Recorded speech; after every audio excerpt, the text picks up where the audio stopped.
Welcome everyone to the For Fun of Knit podcast. My name is Linda and I'm coming to you from White Rock, British Columbia today. And I have a very special guest, my very good friend, Jacquie. Welcome. Thank you very much. Good to be here. That sounds so formal, you guys. Honestly, we've been killing ourselves laughing about how we're going to do this joint podcast because we've never done this before. But this is really exciting, and I hope you enjoy this as much as Jacquie and I are enjoying this conversation, because we're actually talking about some of the patterns that we choose, some of the yarns that we choose, and how we come about knitting what we knit.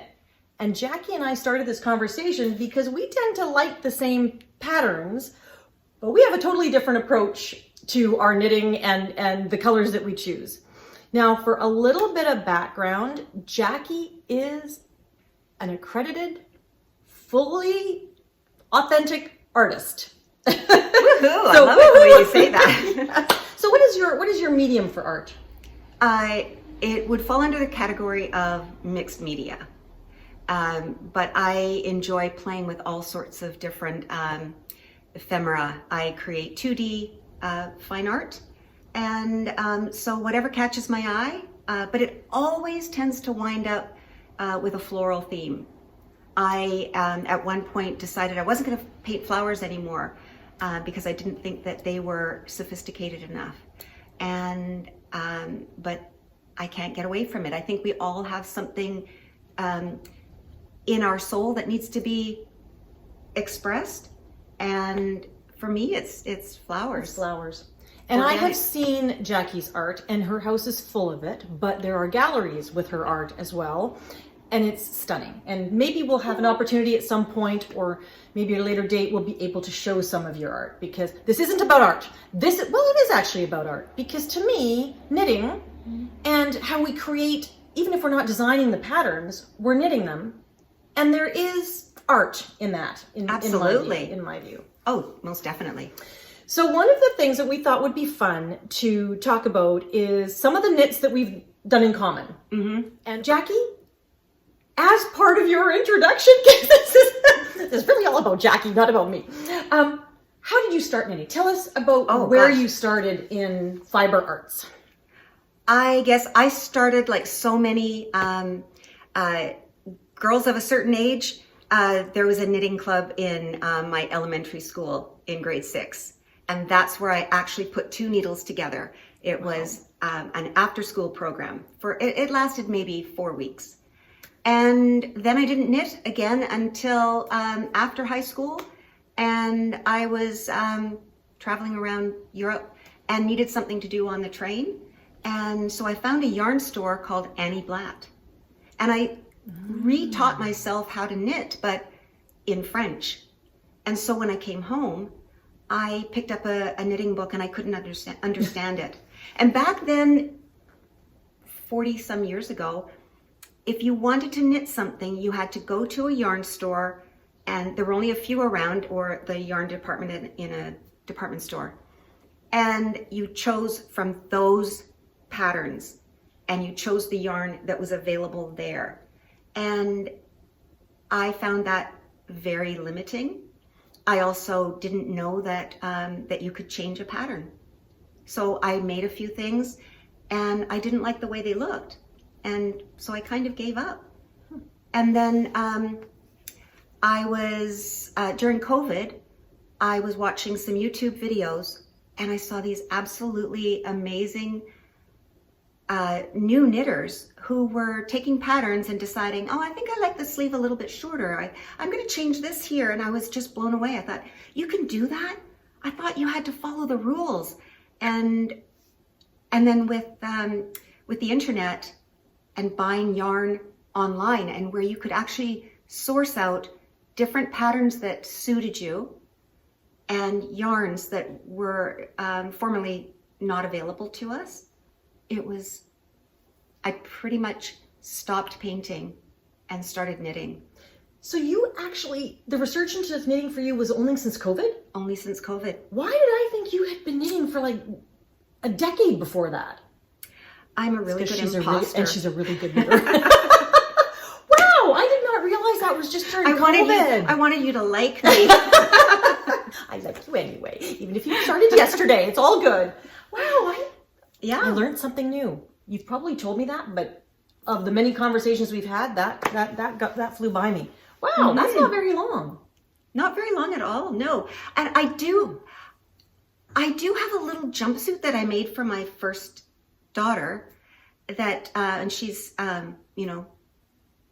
she's 38 now, so that, and I can't believe, I remember making it, but I don't remember being that good because it's very fine and it's,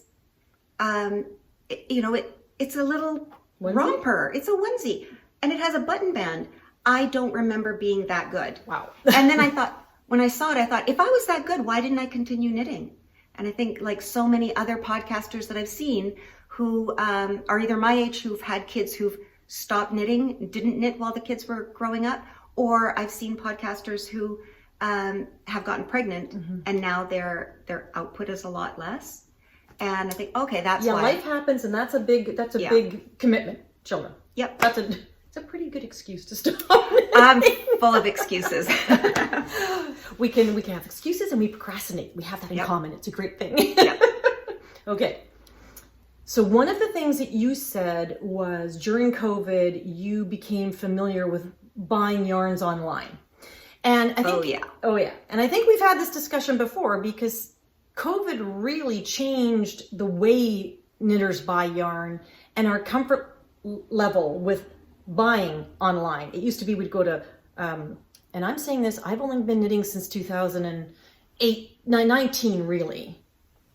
My first thing was 2017, but we won't talk about that because it was like one really acrylic, very sad project. But I really started knitting when I was retired. But I remember even then pre-COVID, and that was just pre-COVID, we're talking a couple months before COVID, it was you go to a yarn festival or you go to a yarn store and you have to touch it and squish it and feel it and whatever. And now we all have, or not all of us, but I think a good majority of people have really embraced buying yarn online. And that comes with its own good and bad as well. But that said, okay, so you actually haven't been knitting full time as long as I thought. So I find that very illuminating, but that also puts me in awe. I'm actually in awe. Oh, because of, and when you see, if you go on her Ravelry page, your Darkling Thrush art on Ravelry, and I'll put that in the description note below. But if you see some of Jackie's projects, you will see the art that is in those projects. And that's why I'm kind of in awe. You've only been doing this since COVID. Oh my gosh. Okay, so that's terrific. So let's talk about what we're wearing. So we are wearing, yay, the 2 versions of the Enchanted Mesa by Stephen West. So we're going to talk a little bit more about your sweater than my sweater, but I'm really curious from your perspective, why that pattern? What appealed to you about that pattern? Part of why I chose this pattern was because of Stephen West's amazing ability to express himself, and he puts together his own projects so well that they jump off the page. But also, I really like individual pieces, things that items that people can feel like they can really change up and do their own thing to and with. And it was a bit of a challenge. I don't know. Sometimes we just don't know why we choose something or why we're drawn. It could be organic shapes. Excuse me.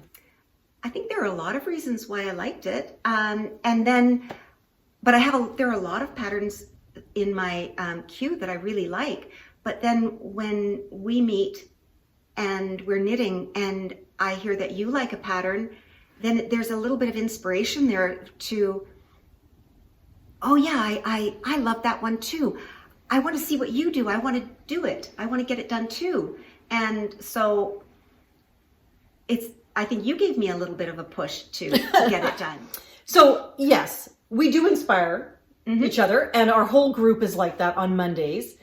And what was interesting was when it was, I think, at one of our Monday knit sessions, we both were talking about this pattern that we wanted to knit, and it was the Enchanted Mesa, and we're like, oh, we have that in our library. Yeah. And we both wanted to knit it. For me, I wanted to knit this one, because I'm a Stephen West fan, absolutely. but more so because I'm also a scrappy project person. And I think you share that as well. Definitely. And I like this because I thought of all the different ways I could use scraps or minis. You're not so much a mini collector. I collect minis. And so I thought, oh, this would be a great way to use, it's a great pattern, just the way it's designed with stripes, different color stripes, these, you know, different sections, like the sleeves are different than the body. You could do a whole bunch of things that would use up scraps and minis. Yeah. Did I use any minis? No, I did not. Did I use scraps? No, I did not. However, that was the initial appeal for me. And I'm also looking at yours, and ours are different. You don't, I did the turtleneck version and I made it a bit bigger for myself, like a longer, I wanted more of a turtlenecky thing. What other decisions did you make on yours? I put short rows in the back because I thought I wasn't a turtlenecky person. I now think I want to try to do some turtlenecks because I do think that doing this more oversized, the turtleneck does suit the pattern. It does suit the look. And so I did my own short row thingy in the back, only a few, right? Just to bring it up a little bit. It does tend to, I think what the turtleneck does is it keeps it centered. Mine can be a little bit, which way, off the shouldery. Yep. Not really off the shoulder, but you know, right. But it's supposed to be like the pattern itself is designed to not be traditional. Yeah. I think it's supposed to be, you know, I wear mine like a shawl almost, you know, like a schwancho almost because it's so gapey. Yeah. But what other decisions did you make? I think I made it, well, with this pattern, there isn't it, there's one size and it just depends on what needle you use and what yarn you use. Correct. And mine is predominantly in a DK. So it's either a fingering held with mohair silk or DK. And so it's a little bit closer to the body. And so, yeah, I'm trying to think if there were any other decisions because basically I had all my colors planned out. But I get excited and I start going and then I change things. So it basically just evolved. I don't think I really had a plan. But you did something very unique with yours. Just sit up a little bit and just, because I want to see that part. Look at this. Yeah. Now, where did you get that from? So that is that is the Pressed Flowers, Amy Christopher's motif. And I had done the vest. Love that pattern. Absolutely love it. And so I thought, oh, there's a section in there. And so I kind of tweaked the numbers so that it would be a complete pattern repeat. Right. It's all equal all the way around. And added that in there. And I absolutely love it. It's gorgeous. It's gorgeous. It's actually, but that's the art, right? I would never have thought to do a colorwork pattern in this sweater. I just follow the pattern, you know, in other words, garter all the way around, because that's not garter. That's a beautiful colorwork piece. And I think that makes your sweater so, you know, just that individualistic piece. Now that's not to say that mine isn't, because mine, someone else isn't going to choose my colors. And I made decisions like making a longer mock turtle because I wanted it to really be scrunchy. Mine is more of a worsted weight. I also I extended the bottom. I did short rows on the bottom. Yours, you finished off, you bound off on an angle, which is really lovely. Mine, I did short rows back and forth to straighten it out. With a bit of an I-cord. With a bit of an I-cord. And yours is more fitted. Mine is more oversized. I've got lots of fabric in mine. And I did ribbing on the bottom and did short rows on the side to even it all out. So now I want to make another one that is more like yours. And I want to make another one that's more swancho-y, that's got a turtleneck. There you go. There you go. Yeah. So when you are looking at a pattern, because again, this is what I love understanding why people choose the patterns that they choose, but then how do you come about the color and the yarn choice? Do you pick out the color? First of all, do you have a stash? I know the answer to this. I have a ridiculous stash because I am a knitting late bloomer. There was just something, and I think it's just my personality. Right. I am when it comes to art supplies, I can be a bit of a hoarder. I need to find better storage solutions for everything. So I'm watching a lot of those podcasts too. But I'm just at the point this week where I started to feel, you know how you get that? The tipping point. The tipping where it's making me uncomfortable, a stash. I'm not ever going to get rid of it. I really enjoy having it, but putting on the brakes. Right. But it's so great. It's yeah, I'm with you. I love it. It's another thing that we share. I love having a stash, and we both have significant stashes. I like being able to just pick and choose colors from my stash. And if I see a pattern, I run downstairs and I take a look and see what I've got. Sometimes I don't have in my stash what I need. What is that? I have a stash and sometimes I don't have what I need. However, so you have a stash, excellent. So do you choose the colors and the yarns that you're sort of inspired by and then go look for a pattern, or do you do it the other way around? Or it honestly could depend on the mood I'm in at that moment. I love looking through Ravelry. I follow several different designers on Instagram, and when I see something that catches my eye, I immediately kind of picture something that I've got in my stash, and that can be a problem because I might not have enough for it. Right. And I mean, we've all talked about that issue. I always buy 3 skeins. What can you do with 3 skeins? Yeah. I don't understand why I buy 3 skeins. And a sweater takes 6, 7 sometimes. And as a relatively newbie knitter, it took me a while to figure that out. Yeah, that what is a sweater quantity for myself. And when I'm buying, a woollier wool, I'm not going to buy a sweater quantity that's for a short sleeve sweater. Right. I need more. And so I really feel like, when that light bulb goes off, when you think, oh, I get that. I get how fisherman rib looks, so I can pick back. I get it. I get how, the different weights of yarns together, make a certain other weight. I just love those moments, I learned something new that's going to stick with me forever. Because you raise a good point, because a lot of the patterns, and we're going to talk about a pattern that we're currently knitting right now, or I'm currently knitting, where that is an issue. You look at the pattern and it's a certain weight, but they're putting all sorts of yarns together to make that weight.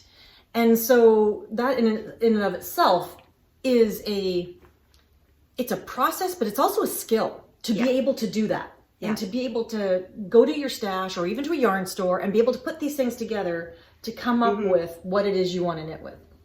And to understand that what you might enjoy about a particular pattern is the fact that it's lofty and airy and breezy. It's not maybe the color or the stitch definition or something other than that.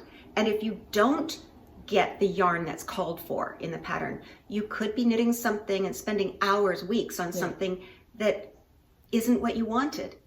And so it's really important to understand what was it about that pattern that drew you to it.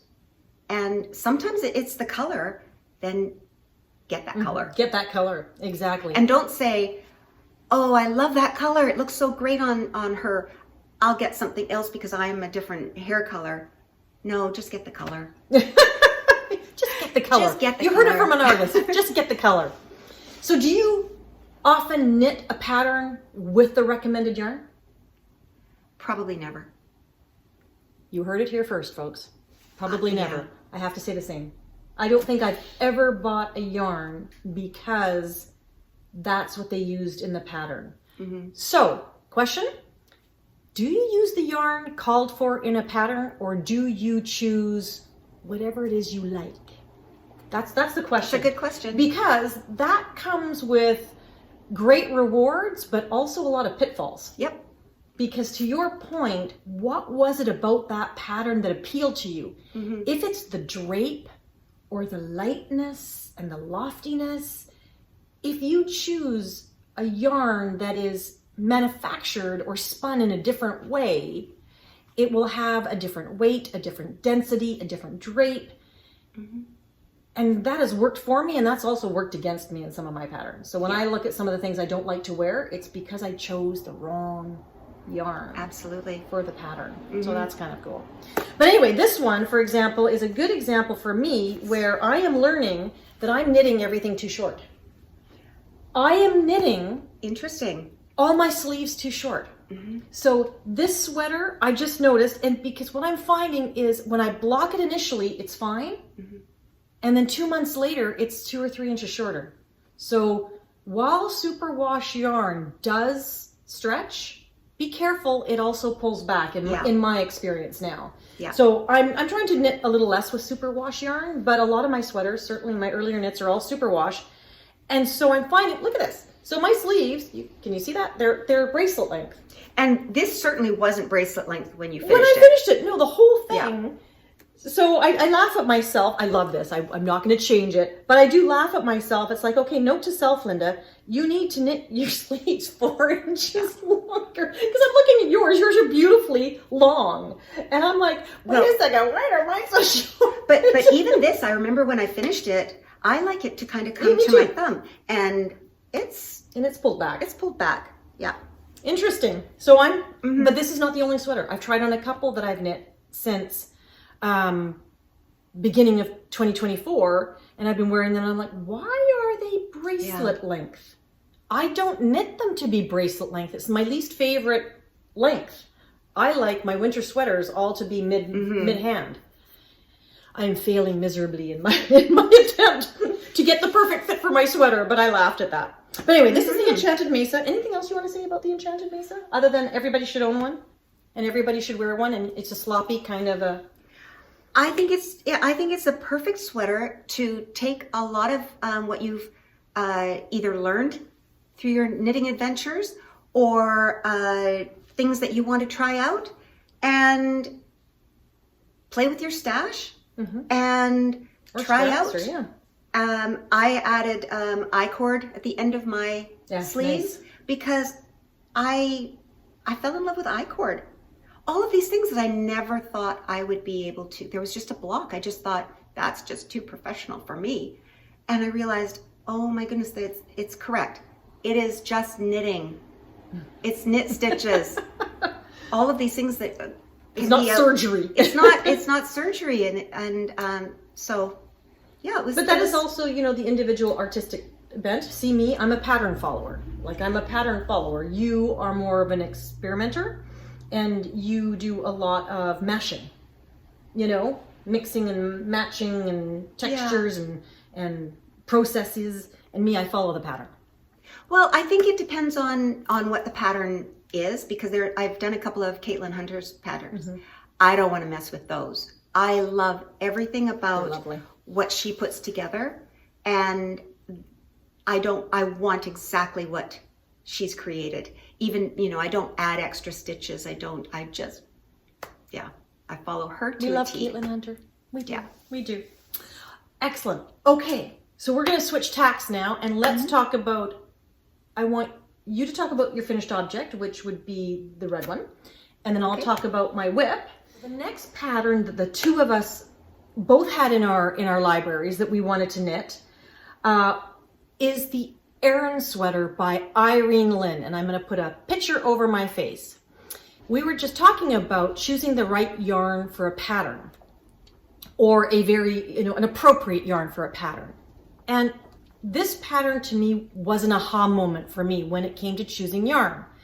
And the reason being is the designer recommends a DK weight yarn at a 17 stitch gauge, and it's right on the pattern page for the Erin sweater. And I fell in love with the picture of Irene Lynn's model, her model picture. I like the weight, I like the drape, the thickness, what I perceive to be the thickness or density of the yarn. So I really want that look. And then I looked at what yarn was used in the pattern. And it was Granada. Yeah. Wool Dreamers. Wakanda. Raconda. Wool Dreamers, right? Wool Dreamers. Something like that. So when I tapped into Wool Dreamers to take a look at that yarn actually has a stitch gauge of 22 stitches per 4 inches. Okay, that is a 5-stitch difference. Correct me if I'm wrong. Yeah. That means if you knit it in the Wool Dreamers that's on the project page, you would end up with a smaller sweater, correct? Am I doing that the right way? Yeah, more stitches per inch or per 4 inches makes it smaller. So you'd actually have to do some math to make sure that you were getting the right dimensions of the sweater if you used Wool Dreamers yarn. Okay, so to recap, the pattern says 17 stitches per 4 inch. Wool Dreamers, this particular one that was used in the pattern, is 22 stitches per 4 inches. So my only point, and I know I'm going on about this, but my only point is, if you fall in love with the picture, and that's what's motivating you, you like the way that's looking, or anybody's project picture in the project pages, investigate the yarn they're using and the gauge of that yarn, because you might have to do some math. That's all I'm saying. Well, and I think that was long-winded. It's interesting to note too that the needle size recommended was the same in both. So it wasn't a matter of one having a smaller or larger needle. It was the same needle size. Same needle size, but different gauge. Yeah. So that was an aha moment for me because I kept going, I don't think I'm choosing the right yarn. I don't know that I'm choosing the right yarn. So that is a great segue into Jacquie sharing us your finished object. Yes, indeed. I chose a yarn from my stash that was the same weight as the recommended, Irene Lynn recommended. So it was 100 grams, 252 yards, DK weight. And I also chose one that had a similar fiber makeup. Content, okay. And so as I'm knitting it, I'm thinking, and I tend not to do a swatch. I think we'll talk about swatching later. So Jacquie doesn't swatch, full on. I'm wondering if when I started to, because you start with the back, not the hood, but the big collar, the big wide collar, I may have changed needle size down when I finished about ½ an inch. So that was my swatch there, just that little bit. I think you would be hard pressed to go swatch. But I like that. I like that. That's my story, and I'm sticking to it. That works for me. So again, and this was something that I'd wanted for so long. I love this pattern. I visualized it on my body the way Irene Lynn had designed it. Almost like a swancho in a way, but without really... I think you should try it on. I should put it on. I think you should put it on. Yeah. We're coming right back. And like magic, there we are. I got Irene Lynn's Erin sweater. So tell us all the details. Okay, I did this in Rowan Moordale in the color Poppy. Beautiful. I will confirm that. I'm pretty sure. If not, it'll be in the I'll put it down here if it's the wrong one, but it is Moordale, I know that. Yes, it is Moordale. I absolutely love it. I was realizing as I was going along that it wasn't maybe going to be as oversized as I'd hoped. So I did add extra rows, which I had read someone else's project page on Ravelry, and they mentioned how they made it larger because I didn't have row gauge for sure. I didn't have stitch gauge. So I made the large size, and which I think was it was the 3rd size or the 4th.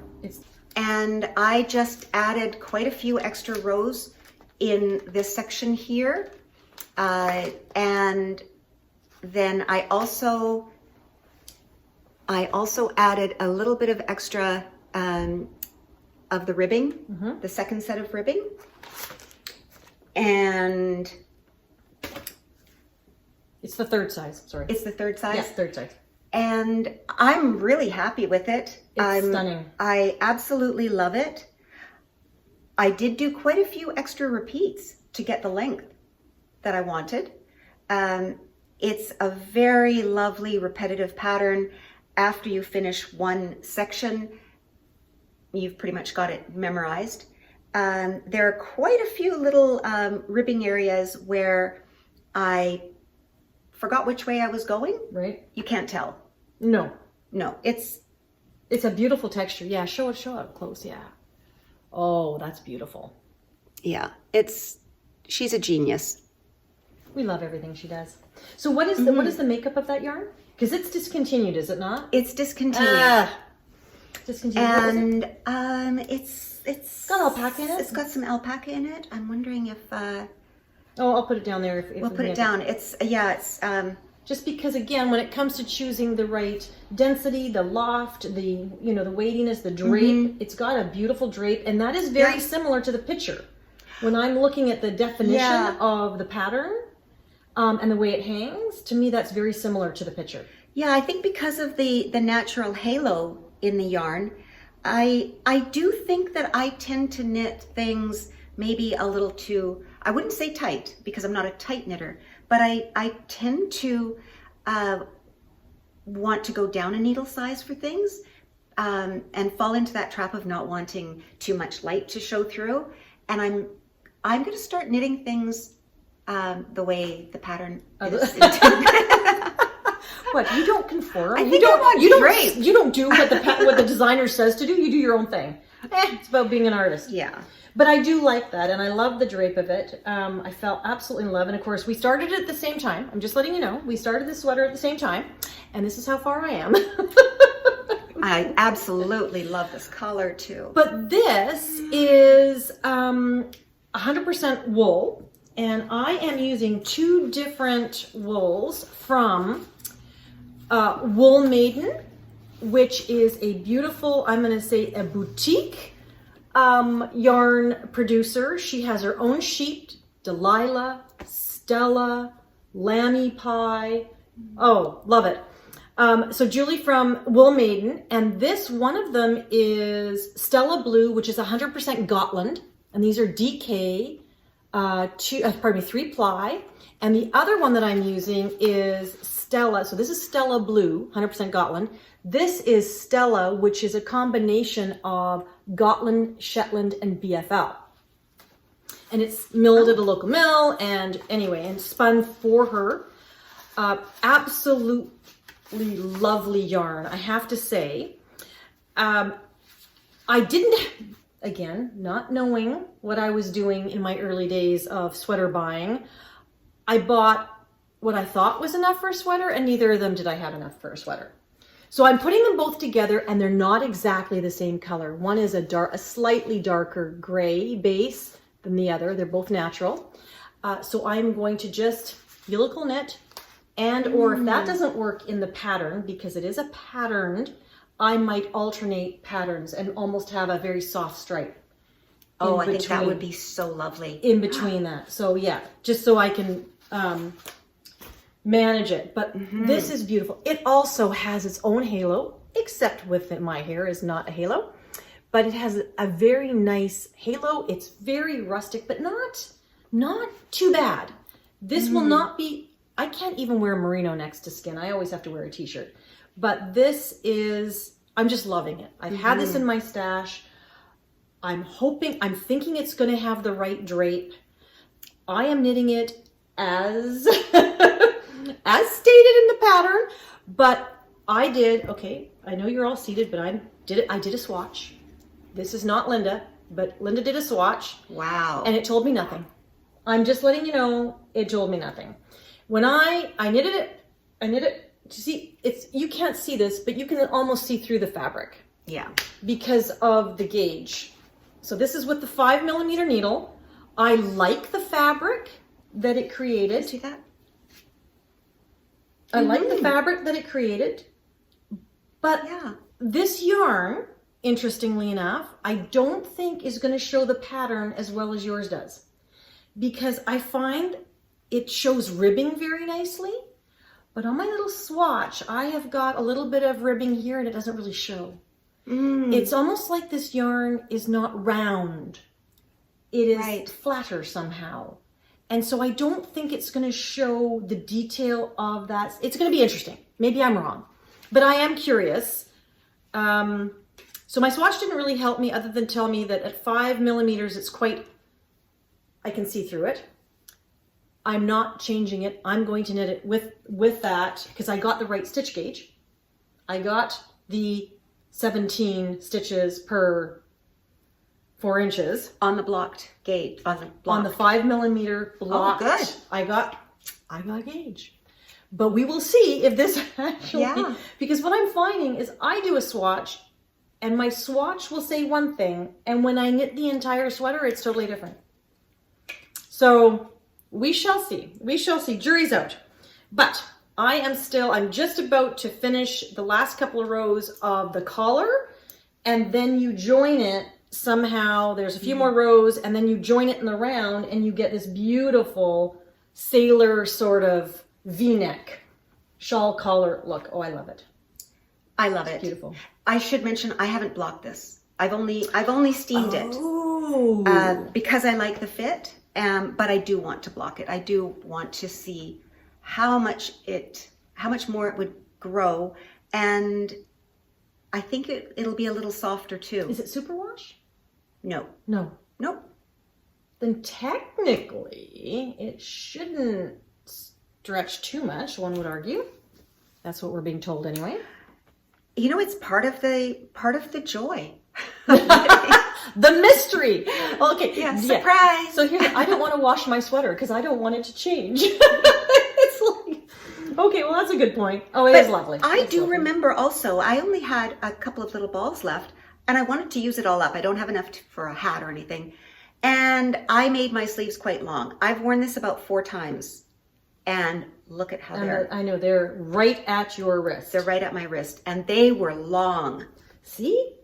Okay, question number 2. Do you knit your sleeves long enough, or are you finding your sleeves creep back? Because I thought it was just me, because as I sit here, I swear, as I'm sitting here, my sleeve is getting shorter.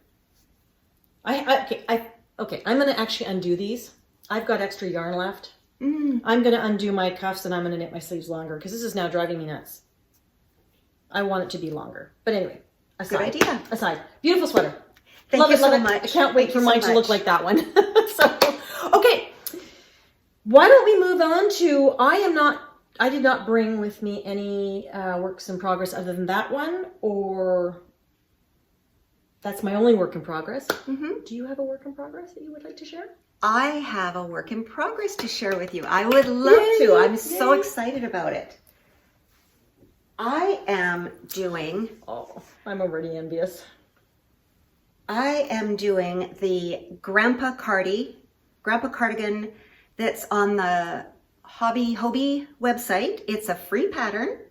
Gotta like that. And I guess maybe you could put a picture up to show absolutely. The version that I fell in love with. And so this is mine. Look at that. And yeah, what I am knitting this in, well, the main body is a combination of Rowan Patina, which is also a discontinued yarn. Okay, you gotta stop doing that. Here we get all excited about a yarn and we can't buy it. I know. But that's what's nice about having a stash, though, is sometimes you find a yarn, you should, if you can afford to do so, purchase it when you like it, purchase enough of it, because quite often some of these yarns, they get discontinued. Yes. And, they become very unique. Well, and I was introduced to a particular website across the line in Seattle, just outside of Seattle, Little Knits. Yes. And they carry a lot of really fantastic yarns that are discontinued or overstock, and fantastic prices. And I just am a sucker for Little Knits. You may or may not have picked up some yarn today. I actually picked up some yarn today. This is a Noro Kiri, which is a cotton silk blend. And it's a little thick and thin. It's quite thick and thin, but it's lovely mixed with the Rowan Patina that has a little bit of a sparkle in it. Now, did you choose those colors online? I did. Wow. I did. And I then figured out what I wanted to do with them. But they go so nicely together. They're not the same color, but they totally go nicely together. Yeah, I can open some buckets of yarn down in my basement and put out different colors around me, and I just play. I just pick from here and there, and I'm very lucky that way. So this is the body, and I'm doing this on again, a needle size that is smaller than is called for. And did you go up a size, or did you? I'm doing it only comes in 3 sizes. I'm doing the largest size. I think that it's a small pattern anyway. Oh, okay.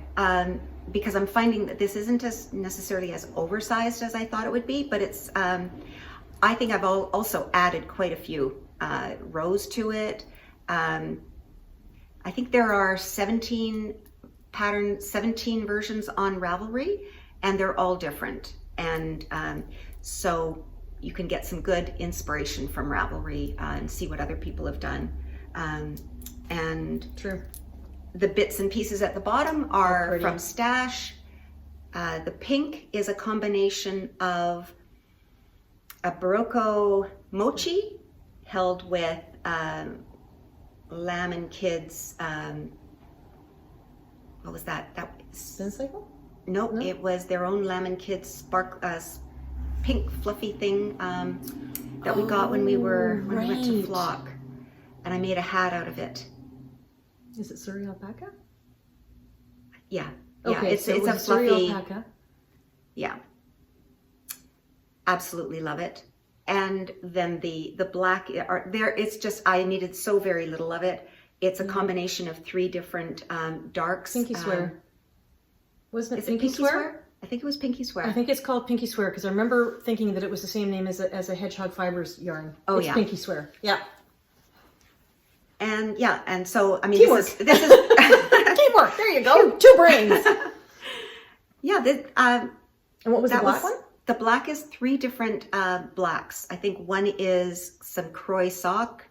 One is cashmere. That one I used for my daughter's hat. So all fingering weight or lace weight? Fingering. They were all fingering. Yeah. Which is great if you've got scraps. That's the perfect use for them. Yeah. You can put 3 yarns together. Yeah. Excellent. Oh, one is Fonte. Fonte Merino, which is a French brand. So basically just Stash. I think I needed maybe, it just goes around the bottom, and then I'll use the same combination for around the cuffs. And then around the trim, the needle, or rather the button band, I was doing this at our last get together, and was so excited about doing it that the pattern calls for 4 rows of the main color, 4 rows of your accent, and then 2 of the main. And I did 2 of the accent. And I was so looking forward to having a nice chunky pink button band, but I'm not taking it back. I'm happy with it. Now, I'm does fine it come with with it. buttons? Is it supposed to have? No buttons. Okay, no buttons. Excellent. No buttons. It's lovely. And because I added quite a bit in the length because of row gauge, my sleeves are quite a bit wider. It's a grandpa cardigan. It's a kimono style. It's sort of a kimono style. I have been decreasing as planned. Put the pin in to show how much more I needed to do for before the cuff. And now I'm ready to do the cuffs. So I do some decreases, and I'm so excited. I'll have one sleeve done. Yeah, I can't wait to see that when you wear it. Yeah. Terrific. And it's for me, this is a neutral. Like, I don't knit in a lot of these colors, but I'm absolutely loving it. But it's just got that pop. It's just got that little pop that makes it, very interesting. because really it's kind of a rosy taupe color overall. I don't know if my camera shows that. Would you say that that's a grayish, pinkish taupe? Gray? What is that color? In different Mauvey, lights. maybe? And then the other day I had it hanging over the chair and I walked up and thought, oh my goodness, I've got jam on it. But the Kiri, look at how that, look at the variety of color in that when you look at it that way. I absolutely love it. That makes it really nice, yeah. But I saw a part of it and I thought, I think right there, and I thought, I got jam on it. Nope. And then I had to go back and look, oh no, there are little bits of this reddish rust color. Reddish rust. Interesting. And it's sort of speckled all over. I mean, Noro yarns are a dream. They just feel so lovely and fantastic. I'm wearing your sweater. Beautiful. So yes, I think another week and I'll be wearing Jackie tends to finish her projects a lot faster than I do. I've got way too many on the go. Well, thank you. That was a lot of fun. Thank you for having me on the Fun of Knit. Stuff around, and I hope you enjoyed it. It's just two knitters chatting about how we approach our knitting and the patterns that we both liked and how we did them a little bit differently. But it's also nice for you to hear from someone other than me about their projects that they're working on. So Jackie, thank you very much. That was a lot of fun. Thank you so much. We should do this again. I was thrilled that you asked me, and I trust you to edit out anything that feels no editing. No, I always we do have to edit because we stop and start quite a few times, but no, this was great. This was a lot of fun. Woohoo! Woohoo! High five! All right, if you are a new viewer, I hope you enjoyed this. If you are a returning viewer, thank you guys. It's been wonderful spending this time with you. And I hope everyone is keeping well, that you are enjoying your crafting, and that you have an absolutely wonderful morning, afternoon, or evening, wherever you are. So thanks so much, and I look forward to talking to you soon. Take care.